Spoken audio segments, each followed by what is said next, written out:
Ayan mga kabukid, at tignan nyo yung isda, ayan o. Hindi ako makapaniwalang may snow dito sa aking pinuntahang lugar na to ba. Malamig pero kaya naman.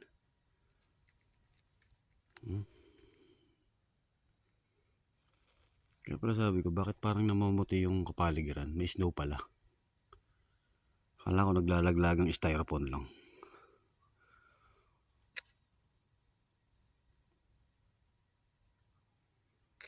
Ano rin yung mabuti, yung aking pinagdaraan ng kalamigan ngayon. Ngayong darating na Pasko, malamig talaga.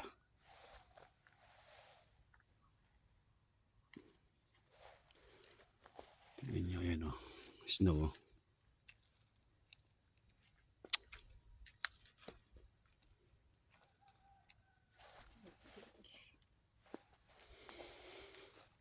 Ayan o, snow o.